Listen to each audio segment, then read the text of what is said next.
ሰላም እዶችዬ እንዴት ናችሁ? ደህና ናችሁ ወይ? ከኔ ጋር እግዚአብሔር ይመስገን ሁሉ ሰላም ነው። ዛሬም እንግዲህ በድጋሚ መጥቻለሁ። ዛሬም የመጣሁት በእህታችን ሳውዲ ላይ ራሷን ባጠፋችሁ እህታችን ዙሪያ ብዙዎቹ ተስፋ እንደቆረጣችሁ፣ ብዙዎቹ እንዳዘናችሁ፣ ብዙዎቹ የእሷን መንገድ ለመከተል ዝግጁ ላይ ያላችሁ በቃ ብቻ ብዙ ነገሮች የወሰናችሁና ራሳችሁ ላይ በጣም አደጋ የሚባለውን ድርጊት ለማድረግ ዝግጁ የሆናችሁ ልጆች አላችሁ። እባካችሁ ራሳችሁን አትግዱ። በቃ እናንተ ስትሞቱ፣ እናንተ ከዚህ ምድር ስትሰናበቱ ከራሳችሁና ከቤተሰቦቻችሁ ውጪ ማንንም የምትጎዱት ሰው የለም ማለት ነው። ማንንም ሌላውንማ ጠቅማችሁ መንገድን አመቻችታችሁ ህይወቱን አስተካክላችሁለት ነው የሄዳችሁት እና የዚችን የልጅ ቪዲዮ ደግሞ አይተን እንመለስ ጋይስ። ደግ አረገች። እሷ ያለችበትን ሁኔታ ለማወቅ እሷ የቆመችበት ጫማ ውስጥ መቆም አለባችሁ። ምን አይነት ሁኔታ እያሳለፈች እንደነበር ለማወቅ እሷ የቆመችበት ጫማ ውስጥ መቆም አለባችሁ። ለምን አረገችው ያልፍ ነበር እንዴት ምናምን አትበሉ፣ አይባሉ። ምክንያቱም እሷ ያረገችውን ለማድረግ እሷ የቆመችበት ጫማ ውስጥ እናቴ ገባችሁ? እና የወለደችሽ ወላጅ እናትሽን። ለማንኛውም ጠብቁኝ፣ እኔም ከመንግስቱን በቅርቡ ጠብቁ። እንግዲህ ቪዲዮን እንዳያችሁት ነው ጋይስ። እሷም እንግዲህ ያው በቅርቡ ጠብቁኝ እያለች ነው። ኮሜንቷን ደግሞ ገብታችሁ ስታዩ በጣም ነው የሚገርመው። በነገራችን ላይ ኔት ሳላጠፋ እንትን ገባ እና ጋይስ ከዚች ልጅ ቪዲዮ ስር ገብታችሁ ስታዩ ምንም አይልም ሰው፣ ምክንያቱም ተጽናንተዋል። በብዙ መንገድ ምክርን እያገኙ ነው። በብዙ መንገድ እንግዲህ ታላላቅ ሰዎች ናቸው የተባሉ አዋቂ ናቸው የተባሉ ሰዎች ምክር እየሰጡ ነበር፣ እውነቱን ለመናገር ማለት ነው። ምክንያቱም ለማዳም ቅመም ይሄ አይገባትም፣ ለማዳም ቅመም ስደት ላይ መሞት የለባትም፣ ለማዳም ቅመም ራስን ማጥፋት ለሷ አልተፈቀደም የሚል በጣም ብዙ ነገሮች ተነግረዋል ማለት ነው። እና እቺ ምን አለች እንግዲህ እንዳያችሁት ነው ቪዲዮ ላይ በሷ ጫማ የቆመ የለም፣ የሷን ችግር የተረዳ ሰው የለም፣ ምን እንደሆነች ምን እንደተጎዳች እያለች እንግዲህ እያማረረች ነው የምትገኘው።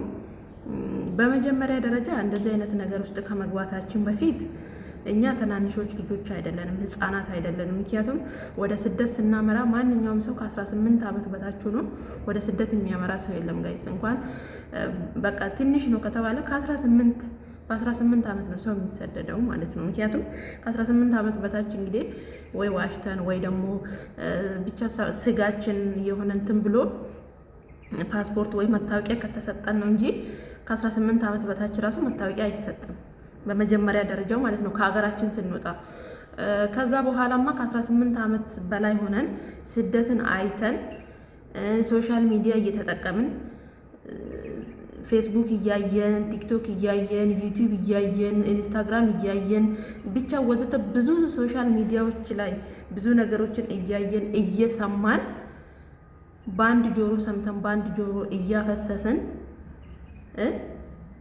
ህይወታችን ለራሳችን ሳንኖር ለራሳችን የሆነ ነገር ሳንይዝ ለሰው እየኖርን ያኛ የተደገፍነው እንደ አምላክ የምንሰግድለት ሰው የሰራነውን የፈጋነውን ለራሳችን 5-10 ሳንል ጠራርገን ለሱ ያደረግነው ሰው ምናልባት ሰው ነውና ሰው ከሰው እግር ከእግር ራሱ ስለሚጋጭ ሰው ከሰው ደግሞ እንጋጫለን። በዛን ሰዓት ያ ሰው ልባችን እዛ ሰው ላይ ምን ያህል እምነት እንዳለው ጠንቅቀው ስለሚያውቁ እነሱ እጅ ላይ እንዳለን ስለሚያውቁ እነሱ ሸርተት ሲሉ ወይ ደግሞ እነሱ ካሉበት ቦታ ፈቀቅ ሲሉ እኛ ደግሞ ሄደን ጉድጓድ ውስጥ እንገባለን ማለት ነው።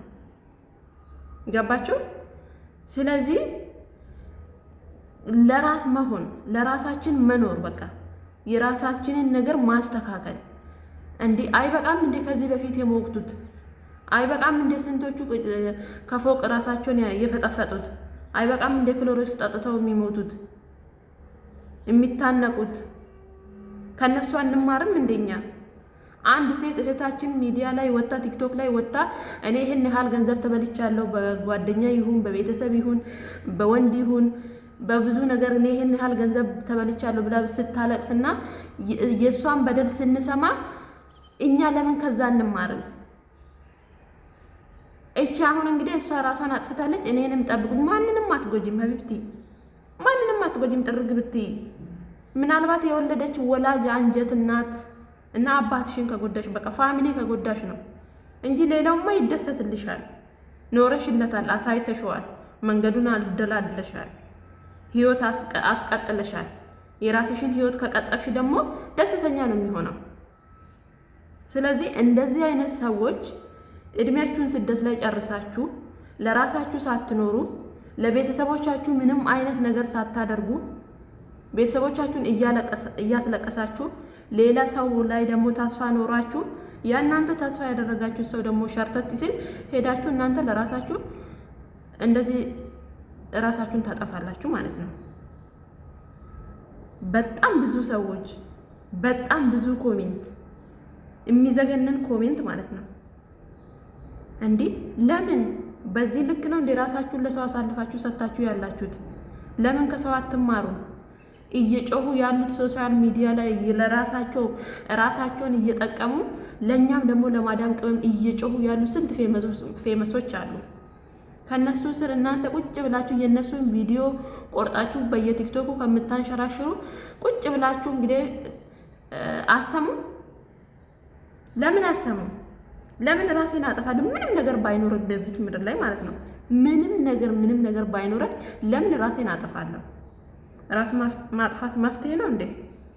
መፍትሄ እኮ ያንን ሰው ተሽሎ መገኘት ነው ጋይስ። የምሬን ነው የምላችሁ፣ ተሽለን መገኘት ነው። ተሽለን ደግሞ እንገኛለን። ምክንያቱም ወደ ሀገር ቤት ስላልገባን አረብ ሀገር ላይ ራሳችን የምናጠፋ ሰዎች በወንድም በሌላም በጓደኛም በሌላም ምክንያት ራሳችን የምናጠፋ ሰዎች እነሱ እዛ ሆነው እኛ እዚህ አረብ ሀገር ላይ ሆነን ራሳችን ከምናጠፋ በአንድ ዓመት እና በሁለት ዓመት ውስጥ ለነሱ አሳልፈን የሰጠናቸው እንኳን ጉልበታችን ወይ ደግሞ ሀቃችን እነሱ ጋር ኖሮ እነሱ ከርተውን ከሆነ በዛ ምክንያት ራሳችን የምናጠፋ ከሆነ ካልኩሌት አርጋችሁ ከዚህ እስከዚህን ዓመት ብሰራ አመጣዋለሁ ብላችሁ ራሳችሁን አሳምናችሁ ገባችሁ። ለፈጣሪ ደግሞ እንባችሁን ለፈጣሪ ሰጣችሁ ብትሰሩ የእጥፍ አድርጎ ነው ፈጣሪ በምን መንገድ እንደሚክሳችሁ አታውቁም።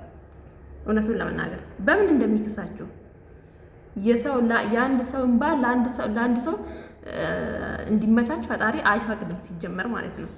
እኛ ስጋዊ ሰዎች ስለሆንን ስጋችን እስከሚያሳሳን ድረስ የሆነ ነገር ስንሆን ወዲያው ነው በቃ ተስፋ የምንቆርጠው ማለት ነው። እንዴ እቺ አሁን ራሴን አጠፋለሁ እያለች ነው። ኮሜንቱን ራሱ እንዳያችሁት ነው። እኔ ገመድ አግዝሻለሁ ጥርግ በይ መሞት መፍትሄ አይደለም የሚልም ሰው አለ፣ አንዳንድ መልካም ሰው ማለት ነው። ከዛ የተረፈ ስንት አይነት ኮሜንት አለ መሰላችሁ? የስድብ አይነት ነው የዚህኛው ደግሞ ማለት ነው። በእሷ ቤት አሁን በቃ የሆነ ጀግንነት ነው የሚሰማት። ይሄኔ ወይ ለአንድ ጎረምሳ ኖራ እሱ እንግዲህ ጥጋቡ አናቱ ላይ ሲወጣ ሄዶ ሌላኛው ላይ ፊት ብሎ ሊሆን ይችላል። እሱ አሁን እዚህ የሰው ሽንት ቤት ውስጥ የሰው ኩሽና ውስጥ ራሷን ለማጥፋት እንግዲህ እየተዘጋጀች ቀን እየቆጠረች ነው። ራሳችሁን አታጥፉ። ለምን ራሳችሁን ታጠፋላችሁ? የምሬ ነው የምላችሁ። ለምን ራሳችንን እናጠፋለን እንዴ? ለምንድን ነው ራሳችንን የምናጠፋው? ወደ ፈጣሪያችን መመለስ ለምን አቃተን? በምታምኑት ሃይማኖታችሁ በቃ ወደ ፈጣሪያችሁ ሂዱ፣ ወደ ፈጣሪያችሁ ተመለሱ፣ ጸሎት አድርጉ፣ ዱዓም አድርጉ። በምታምኑት ሃይማኖታችሁ ማለት ነው፣ በየሃይማኖታችሁ እንዴ። ለምንድን ነው ራስን ማጥፋት የሆነ እንደ መፍትሄ አድርጋችሁ የምታስቡት? በዚህ ልክ ደግሞ ለሰው መኖር ለምን አስፈለገ ሲጀመር? እንዴ ከ4 ዓመት ከ5 ዓመት ከዛ በላይ እኮ እንትን ካልን እኮ አልቋል እኮ። እስከ 5 ዓመት እስከ 4 ዓመት የሆነ ነገር ከሌለ ከዛ በኋላ በቃ ለራስሽ መኖር ልመጂ። በቃ ከዛ የመጀመሪያውን ታዩ በቃ። አሁን እቺ ልጅ መንገድ ከፈተች እያዳሜ እንዳለ ህዝቡ ስደተኛው እንዳለ፣ በተለይ ደግሞ ራናዊ ህገወጥ ሆናችሁ የምትሰሩ ማለት ነው። ሁሉንም እናውቀዋለን፣ ህጋዊንም ህገወጣውንም እናውቀዋለን። እንደዚህ አይነት ድርጊት የምታደርጉ ደግሞ በተለይ ከህገ ወጣችሁ ሰዎች እንደዚህ አይነት የምትመኙት እንደዚህ አይነት ህይወት የምትመኙ ሰዎች ማለት ነው። ገባችሁ?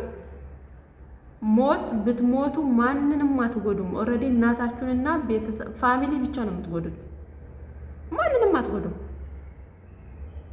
ይልቁኑ ለራሳችሁ ኑሩ። እነ ሳራ ጋር ሂዱ፣ እነ ሀቢባ ጋር ሂዱ፣ እነ ሌሎች ፌመሶች ጋር ሂዱ። ይመክራሉ። አፋቸው እስከሚደርቅ ነው እየለፈለፉ የሚሉት በላይቭ ገብተው ማለት ነው። የራሳቸውን ስራ እየሰሩ እናንተንም ይመክራሉ። እሷ ማን ይሰማል ያኔ ማለት ነው? አይሰሙም እኮ አይሰማቸውም። የምር ከእሷ ጋር ሄዳ ይሄኔ ያው ይሄ የፈረደበት ስልክ አለ እዛ ሲጀናጀኑ ይውላሉ ያድራሉ። ከዛ በኋላ እጅሬው ሲጠግብ አናቱ ላይ ሲወጣ ኋላስ ሄደ እሱ። ከዛ እሷ ሞት ነው የሚመርጣት ማለት ነው። በእሷ ጫማ ውስጥ የቆመ ሰው የለም። እሷን የደረሰባት ማንም አያውቅም። 18 ዓመት አልፎን ነው ስደት የመጣ ነው ማለት ነው። ስለዚህ ሰው ሊመክረን በሰው እንትን መጓዝ የለብንም። ለራሳችን እኛ ለራሳችን መኖር አለበት። ሀታ ቤተሰብ ለመርዳት እንኳን ለራሳችን ሆነን ለራሳችን ስንተርፍ ነው ለቤተሰብ መርዳት የምንችለው ማለት ነው። ምክንያቱም ቤተሰብ የራሱ የሆነ ነገር ሲኖረው ነው እኛ ወደዚህች ምድር ያመጣን አይደል እንዴ? ስለዚህ ቤተሰብን አንርዳ ማለት አይደለም። ቤተሰብን እንረዳለን መርዳት ባለብን ልክ ማለት ነው። ግን ሁሉ ነገራችንን አንስተን ጭንቅላታችንን አንስተን ለሌላ ሰው ሰጥተን ከዛ በኋላ ያ ሰው የሆነ ነገር ትንሽ ግጭት ሲፈጠር እኛ ሄደን ያዝ እንግዲህ ማለት በጣም ከባድ ነው። የምሬን ነው የምላችሁ። እቺ ልጅ አሁን የሆነ ሰው የምትጎዳ አይነት ነገር የሆነ እሷ ብቻ አላቅም ምን እንዳሰበች ማለት ነው። ደስተኛ ነች ልጅ በሞተችዋ እህታችን በጣም ደስተኛ ነች። እሷን ጠብቁኝ ብላለች። ማንም የሚጠብቅሽ ሰው የለም ሀቢብቲ፣ ራስሽን ነው የምትጎጂው።